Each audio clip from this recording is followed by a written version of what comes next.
I think it's feeling like you're being silenced again. Definitely not silent now. Ellie Reynolds is one of 3 women so far to publicly walk away from the National Grooming Gangs inquiry, throwing its future into turmoil. I thought that our voices were finally going to be heard and taken seriously. She was part of an oversight panel of survivors and victims, but says she can't in all conscience continue. And with her resignation, there are stark criticisms. When we joined the panel, it was almost, don't say anything about the ethnicity. We're going to widen the range. Everything was already planned. There was meetings going on that we didn't know about. It's a scandal. It's completely unfair, and it's got motivation behind it that's not in the favour of the survivors and the victims of this, of the young girls and boys that are still going through it. Initially, you were told this was going to be a victim and survivor-centred process. How far away is it from that now, to your mind? It's nowhere near a survivor-led process. I just think it's so far from the truth that it's never been about the survivors. It's been about how to cover up the survivors and silence the survivors from moving forward.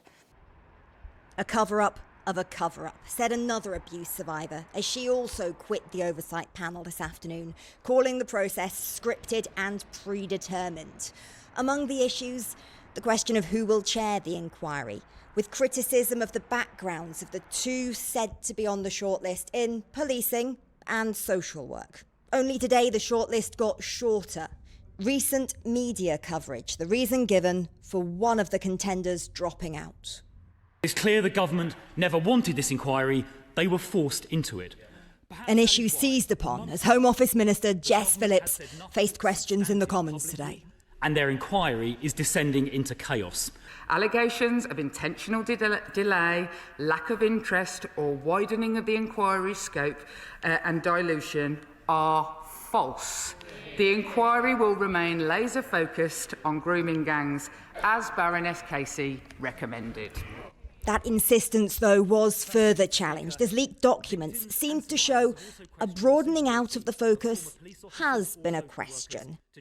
The reason that we're in this situation now is because ICSA, the Independent Inquiry into Child Sexual Abuse, didn't look at the grooming gang scandals properly. It didn't look at the areas where the major scandals had happened, and we can't have a repeat of that. I think it's incredibly important that the inquiry retains the confidence of survivors. They've got to have confidence and belief in it. And if there's any sense that the inquiry is being watered down or it's being stage managed in some way by the Home Office, I think that confidence will rapidly evaporate. So it's very important to ensure that confidence is maintained going forward. Do you think there will be more people on the panel who in the coming hours or days also say, no, I'm not taking part?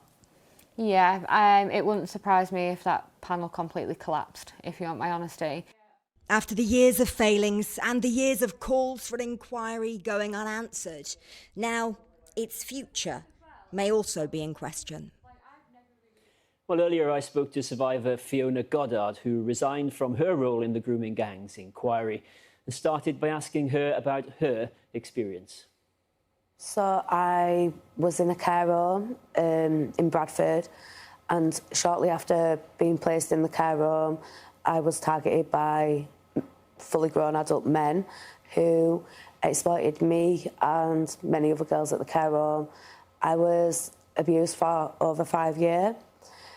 I had a baby. I fell pregnant at 15. And you must have told this story so many times, but I can see now that it's still incredibly difficult for you. Yeah, and I think the most difficult part is all these years later, the men have been prosecuted, but I still don't know why it was allowed to happen, and that's what we've been fighting for. So you want to get to the bottom of the institutional failures, the institutional cover-ups, and that is what this national inquiry was supposed to be about, and you were supposed to be part of it, Yeah. And yet you've quit. Tell us why. I've done everything I can to try and get this because we all want the truth, but I do not feel like the current direction of the inquiry is going to get to the truth. I've had multiple concerns. It wasn't just one incident that led me to this decision. I mean, Ellie Reynolds, another survivor who also quit the panel, she alleged there was a push to widen the remit of the inquiry in ways that downplay the racial and religious motivations behind the abuse. Do you agree with that? Yes, I do, because I do think the grooming gang scandal is a unique type of crime with its own unique markers. And I think that trying to widen the scope to include other areas of child sexual abuse or child sexual exploitation brings then the data into question with the grooming gangs and then waters it down. Jess Phillips said in Parliament today that allegations of intentional delay, lack of interest or widening of the inquiry's scope and dilution, which is what you're alleging, are false, yes. She said. What do you say to Jess Phillips, the minister who's leading this? I think she needs to step down, because she's publicly accused the grooming gang survivor, who throughout my whole life has been accused of lying over and over again. That is part of the whole scandal. She has publicly accused me of lying when she knows I'm telling the truth. Earlier on, I released the email that we had when we spoke about the scope. I also released a text message where I confronted Jess about this email and about them asking about widening the scope. And I think for her to call me a liar when she knows I'm not lying is outright outrageous. At the end of the day, she's the Women and Children Safeguarding Minister, and then she has publicly accused a victim of lying when she knows that I'm not. Because something has gone very wrong here. Yes. The fact that you and others are quitting this process when you were supposed to be at the heart of it. We were never at the heart of it, though. Everyone felt the decisions had already been made before we were being consulted on anything. And no matter what we said, it wasn't going to change that. It was a box-ticking exercise. And I fully believe that they did it. So when they make the wrong decisions and they're challenged politically or with the media, they can say, well, we've consulted with survivors, and it's not the case. It's not a fair representation of what the majority of us wanted. On the point of who the chairperson is of this inquiry, because that's so important, isn't it? I mean, there are reports that the two names were put forward, one of them with a background in policing, another with a background in social work. What do you make of that? Clearly you had some concerns, and the second of those is already pulled out today. Yes, so that in itself makes me wonder how much thought went into shortlisting that person. The main issues are their backgrounds, social care and policing, two of the main systems and institutes that consistently failed survivors over decades. You must be pretty exhausted by all this. I am, and I'm disappointed. I'm very disappointed, because we have been failed over and over again. This should have been an opportunity for a government to step up and be able to right decades of wrong, and instead they've gone about it totally the wrong way. They've created fear amongst the survivors by trying to silence us. If my voice isn't going to be heard while I'm on the panel, I'll make sure it's heard outside it. The government has said the victims and survivors have been at the heart of this process. Clearly, you don't feel that way. No, I do not think we've been at the heart of anything. I think yet again, most of us are feeling silenced. Most of us are feeling unimportant. And most of us are feeling like no matter what we say, nothing's ever going to change. Fiona Goddard, thanks for coming in. Thank you.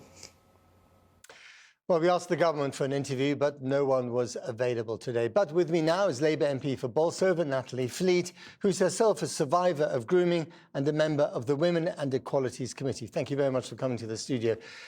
Natalie Fleet, you must have enormous sympathy for the victims that we heard in those interviews and in those pieces. What do you make of their criticism of the government today? I wish they were here in the studio. I just saw myself and I just wanted to hug them and tell them that it'll be all right. I wanted to tell them that I believe them, that I see them, that I know Fiona, I'm sure, has made a great mum, and I'm really proud of the way that she's survived and gone on to tell a story and is realising that something that she was told when she was younger was her fault. She sees as an adult isn't, and she's just determined to do something about it.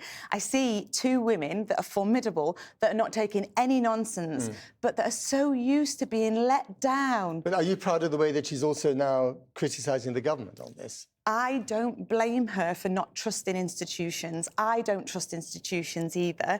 I see that she's been let down for a really long time. So today, the government finally We've got a government that changed the law that means that if you rape a woman and a child's conceived, then you can have lifelong access to that child up till today. And today we've changed the law. We've stopped children being the only proceed of crime that you can have lifelong access to.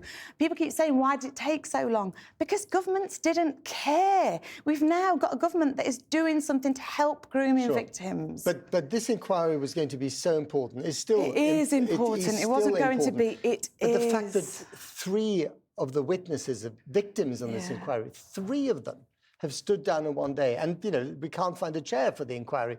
I mean, this is an unholy mess, isn't it?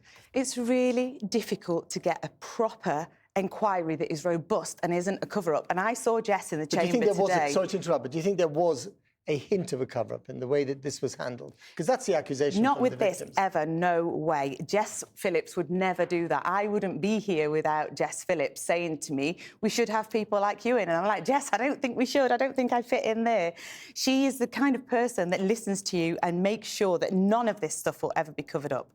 So she is so determined to not have a cover-up that she's not having quick, easy political fixes. She's making sure we get the right chair with the right qualifications. She's making sure that it's totally independent. She hasn't had anything to do with it at all, because if she did, then they'd say it was a political cover-up. She's not after quick votes here. She's not after blaming people and saying, you're right, you're wrong. Instead, she's making sure there is a proper process, as Baroness Casey said there should be. I hear what you're saying, but if that's the case, how did these 3 victims come to this conclusion that there was a cover-up, that they are trying to expand the scope of the inquiry in a way that doesn't laser focus on the actual victims? We have different opinions about where we are right now, but our history is the same. We have been used as political footballs for too long.